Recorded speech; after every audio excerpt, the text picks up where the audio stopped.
আমি পুরো 75 লাখ টাকা পেয়েছি রিটায়ারমেন্টে। ভাবছি যে ছেলে আমাকে দেখবে তাকে আমি পুরো 75 লাখ টাকা দেবো। বাবা, তুমি যদি আমাদের সাথে থাকো তাহলে আমরা অনেক খুশি হব। কিন্তু হ্যাঁ, আমার বাড়িটা অনেক ছোট আর আমি বেশি টাকা রোজগারও করি না। আর তুমি তো আমার সংসারের পরিবারের সব কিছু জানো, আমার পরিবারে কতটা অভাব রয়েছে। কিন্তু আমি তোমাকে সত্যি কথা বলতে আমি সেবাই করতে চাই। হ্যাঁ বাবা, আমাদের বাড়িঘর হয়তো ছোট, কিন্তু আপনি যদি আমাদের সাথে থাকেন আপনার সম্মান আর মর্যাদার আমি একটুও ত্রুটি হতে দেবো না। ঠিক আছে বাবা, তুমি যদি দাদা বৌদির সাথে থাকতে চাও আমাদের কোনো ব্যাপার না, কিন্তু এটাও তো মানতে হবে যে সিকিউরিটি গার্ডের একটা কাজ করে 10-15 হাজার টাকা ইনকাম করে, এর তো বেশি না। নিজের বউয়ের পেটে ঠিক করে ভরাতে পারছে না, আবার বলছে তোমার দায়িত্ব নেবে। আর রইলো আমাদের কথা, তুমি আমাদের সঙ্গে থাকলে খুব ভালোই থাকবে। আর রইলো আমাদের ঘর বাড়ি, সে তুমি সব তো দেখেই নিয়েছো। আর আমার তো বাড়ি গাড়ি চাকর বাকর সবই তো আছে, তুমি দেখে নিয়েছো, কোনো কিছুর অভাব নেই। তা তুমি দেখো তুমি কোথায় ঠিক থাকবে। আর আমাদের সঙ্গে তুমি যদি থেকে যাও তোমার ভালোই লাগবে, আর আমাদের তো কোনো প্রবলেম হবে না, কি বলো? না না, আমাদের তো কোনো অসুবিধা নেই, তুমি আমাদের সাথে থাকতেই পারো। এবার তোমার ব্যাপার, তুমি ওদের সাথে থাকবে নাকি আমাদের সাথে। আর ওটাই তো বলছি বাবা, বুড়ো বয়সে কোথায় আমাদের সঙ্গে ভালো করে কাটাবে আর কোথায় তুমি এদের সাথে যেতে চাইছো। বাবা, তুমি কিভাবে ওদের সাথে থাকতে পারো? আমিও তো তোমার ছোট ছেলে, তুমি চাইলে আমার সাথেও থাকতে পারো, আর এতে আমারও কোনো অসুবিধা হবে না। তুমি যদি চাও আমার সাথেও থাকতে পারো। দেখেছো আজকাল কত বড় বড় ডায়লগ দিচ্ছে, ওর নিজেরই টাকা নেই, ও আবার নাকি তোমাকে রাখবে। দেখো সোজাসুজি একটা কথা বলছি, তুমি আমাদের সঙ্গে থেকে যাও, ভালো থাকবে। আর পায়েল যেভাবে নিজের ডায়েটের খেয়াল রাখে তোমারও খেয়াল রাখবে। আর এই বয়সে টাইমে টাইমে বাদাম, আখরোট, খেজুর এগুলো তো খাওয়া দরকার, কি বলো? আর বাবা তুমি কিন্তু এটা ভেবে নিও না যে আমি টাকার জন্য তোমায় এসব কথা বলছি। আমি তোমার ছেলে, তোমার ভালোবাসি বলে এসব কথা বলছি। তুমি ওর কথা ভাবছো, আর 75 লাখ টাকা ও তো 1 মাসে খেয়ে শেষ করে দেবে।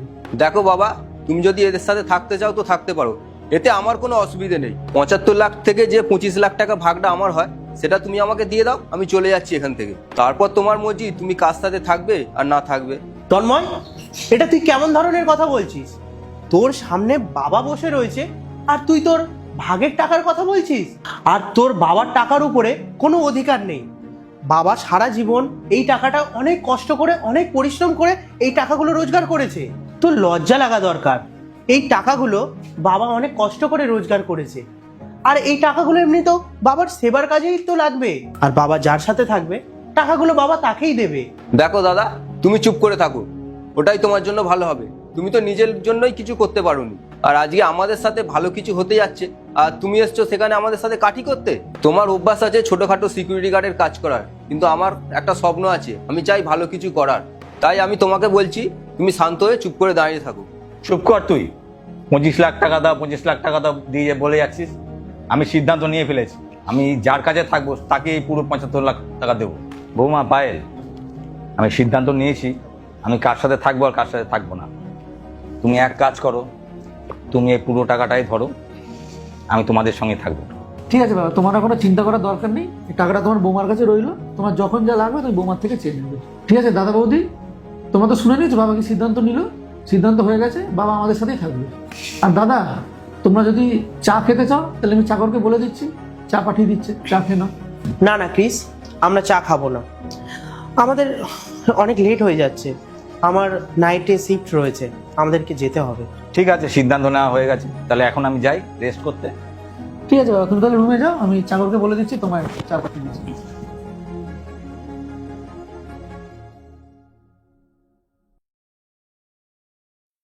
এই নিন বাবা, এটা নিন আর এখান থেকে বেরিয়ে যান। কি হয়েছে বৌমা, আমি কি কোনো ভুল করে ফেলেছি? তুমি আমাকে এরকম ভাবে কেন বলছো? না না, ভুল তো আপনিই করেননি, ভুল করেছি আমরা আপনাকে এই বাড়িতে রেখে। এখন আপনি এখান থেকে বেরিয়ে যান। দেখুন বাবা, আপনি যা টাকা পয়সা দিয়েছিলেন না, সব শেষ হয়ে গেছে। এখন আপনি আপনার জিনিসপত্র নিন আর এখান থেকে বেরিয়ে যান। যান। বৌমা, এই বুড়ো বয়সে আমি কোথায় যাব?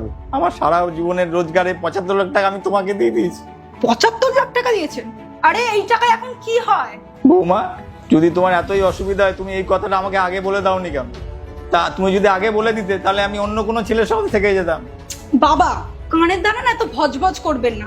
যত টাকা আপনি দিয়ে দিয়েছিলেন না, আপনার পিছনে আমরা তত টাকা উড়িয়ে দিয়েছি, তাই এত নাটক করবেন না। তুমি যাও এখান থেকে। দেখ বাবু, বৌমা কি বলছে। বাবা পায়েল তো ঠিক কথাই বলেছে, টাকা তো শেষ হওয়ার কথা ছিল, শেষ হয়ে গেছে। আর দেখো বাবা, আমাকে তো সারা জীবন পায়েলের সাথেই থাকতে হবে, তোর কথা মেনেই আমায় চলতে হবে। কিন্তু বাবু আমার কি হবে, আমি এখন কোথায় যাব? দেখো বাবা, অলরেডি তোমার এখনো 2টো ছেলে আছে, তুমি তাদের কাছে কি থাকো? বাবু আজকে আমার কাছে একটা টাকাও নেই, আমি ওদের কাছে কোন মুখ নিয়ে যাব? দেখো বাবা, এই ব্যাপারে আমি কিছু জানি না, না এই ব্যাপারে আমি কিছু বলতে চাই। চল বাবু, কোনো ব্যাপার না, ঠিক আছে, তুই আমাকে কিছু টাকা দিয়ে দে, আমি যাতে গাড়ি ভাড়া করে ওদের কাছে যেতে পারি। দেখো বাবা, এখন তো আমার কাছে অত টাকা নেই, তুমি দেখে নাও কিভাবে যাবে, কখন যাবে। তুমি অনেকদিন ধরে আমাদের বাড়িতে আছো, আর আমরা অনেক কিছু তোমার সহ্য করেছি, আমাদের বেশি জ্বালাতন করো না। চলো পায়েল। বাবু, বাবু, বাবু, তুই যদি আমাকে না রাখিস তাহলে আমি কোথায় যাব? বেরিয়ে যাও তুমি এখান থেকে, আমি রাখবো না তোমাকে আমার কাছে। 75 লাখ টাকা তো তুমি মেজদাকে দিয়ে এসছো, আর এখন থাকার জন্য তুমি আমার কাছে এসছো। বের করে দিয়েছে না তোমাকে ও? এবার আমি তোমাকে তখনই রাখবো যখন 75 লাখ টাকাটা তুমি আমাকে দেবে। আর যদি তুমি টাকাটা আমাকে না দিতে পারো, তুমি বেরিয়ে যাও এখান থেকে। ওই যে তোমার আর এক ছেলে আছে না, সিকিউরিটি গার্ড, তুমি তার কাছে গিয়ে থাকো। সে যদি তোমাকে না রাখে, তুমি নদীতে ডুবে মরগে যাও, কিন্তু আমি তোমাকে আমার কাছে রাখবো না। এ নাও, তোমার জন্য দুপুরে খাবার এনেছি। কি রান্না করেছো তুমি? ডাল আর ভাত করেছিলাম, কিন্তু স্যালাডও কেটে এনেছি আমি। আর এমনিতেও আমার তো সিম্পল খাবার খেতে খুবই ভালো লাগে, আর আজকে তো এই খাবারগুলো খেয়ে খুব মজা চলে আসবে। বাবু, দীপ। বাবা, তুমি এখানে? ক্রিস আর পায়েল আসেনি তোমার সাথে? না না বাবু, আমি একাই এসেছি। বাবা এসো, তুমি আগে এখানে বসো।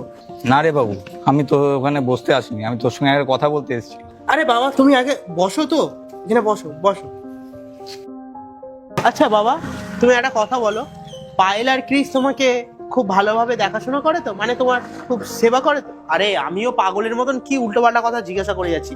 ওদের এত বড় বাড়ি, এত গাড়ি, এত চাকর বাকর, নিশ্চয়ই তোমাকে খুব আদর যত্ন করেই রাখে। আরে বাবু, আমি তোর সাথে কি লুকাবো, টিচার পায়েল আমাকে বাড়ি থেকে বের করে দিয়েছে। ক্রিস আর পায়েল তোমাকে বাড়ি থেকে বের করে দিয়েছে? কিন্তু কেন?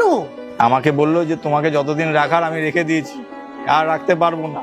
আর আমার রিটায়ারমেন্টের যতগুলো টাকা ছিল সবই ওরা রেখে দিয়েছে। তারপর আমি তোর ভাই তন্ময়ের কাছেও গেলাম, কিন্তু ও রাখতে চাইলো না, ও আমাকে দূর দূর করে তাড়িয়ে দিল। আর ও আমাকে বললো তুমি আমাকে 75 লাখ টাকা দাও, ক্রিসকে যেমন দিয়েছিলে, তবেই আমি তোমাকে রাখবো। বাবু এখন আমি বুঝতে পারছি না কি করব, কোথায় যাব, কি খাবো। আমি এখন সবকিছু হারিয়ে তোর কাছে এসেছি। বাবু আমি এটাও জানি যে তোর অবস্থা খুব খারাপ, তোর বাড়িতে অনেক অভাব। বাবু তুই আমার একমাত্র ভরসা, তুই যদি আমাকে রাখিস তো ঠিক আছে, নইলে আমাকে বাকি জীবনটা রাস্তার ফুটপাতে কাটাতে হবে। ক্রিস তো তোমার সাথে বাবা অনেক বড় অন্যায় করেছে, এই জন্যই বাবা আমি তোমাকে প্রথমে বলেছিলাম যে বাবা তুমি আমাদের সাথে থেকে যাও। আর ও তো তুমি প্রথমেই মানা করে দিয়েছিলে। আর এমনিতেও তখন আমাদের পরিস্থিতিটা ভালো ছিল না। হ্যাঁ মানছি আমি বেশি টাকা রোজগার করতে পারি না, কিন্তু তবুও আমি তোমার সেবার না কোনো ত্রুটি রাখতাম না। আর ওই সময় আমি তোমাকে বেশি জোর দিয়ে বলিনি, কেননা তুমি হয়তো ভাবতে যে আমি টাকার লোভে হয়তো তোমাকে এইসব কথাবার্তা বলছি। আর আমি ভেবেছিলাম ক্রিস অনেক বড় লোক, তো তুমি ওর সাথে ওর কাছে অনেক ভালোভাবেই থাকবে, ওর অনেক বড় বাড়ি রয়েছে, ওর অনেক চাকর বাকর রয়েছে, গাড়ি রয়েছে, তো আমি ভেবেছিলাম তুমি ওর কাছে অনেক সুখেই থাকবে। কিন্তু এখন আমি যেটা দেখছি, ওদের তো লক্ষ্যই ছিল না তোমাকে সেবা করার, ওদের শুধুমাত্র ওই তোমার ওই টাকার প্রতিই লোভ ছিল। কি হয়েছে বাবা, তোমার মেজো ছেলে ক্রিস আর পায়েল তোমাকে বাড়ি থেকে বের করে দিয়েছে, তো তোমার বড় ছেলে তো এখনো বেঁচে রয়েছে। আজকে আমি তোকে একটা সত্যি কথা বলছি, হয়তো তোর কাছে টাকা নেই, কিন্তু তোর মনটা অনেক বড়। হ্যাঁ আমাদের বাড়ি ছোট হতে পারে, কিন্তু আমাদের মনটা অনেক বড়। আর কুসুম তুমি একটা কাজ করো, তুমি এখন বাবাকে নিয়ে বাড়িতে যাও, আমি ডিউটি শেষ করে গিয়ে বাকি কথা বাড়িতে গিয়ে বলবো, ঠিক আছে? বাবা মানছি না, আমাদের কাছে বড় বাড়ি আছে না, গাড়ি আছে না, চাকর বাকর আছে, সেরম ভাবে টাকা পয়সাও নেই, কিন্তু হ্যাঁ আপনাকে আমরা আমাদের সাথে থাকলে দুবেলা দুমুঠো খুব ভালোভাবে খাইয়ে পরিয়ে রাখতে পারবো, আর আপনার প্রাপ্য সম্মানটুকু আপনাকে দিতে পারবো। দীপ তুমি খাবারটা খেয়ে নিও, আমি বাবাকে নিয়ে তাহলে চলে যাচ্ছি বাড়িতে। বাবা আসুন।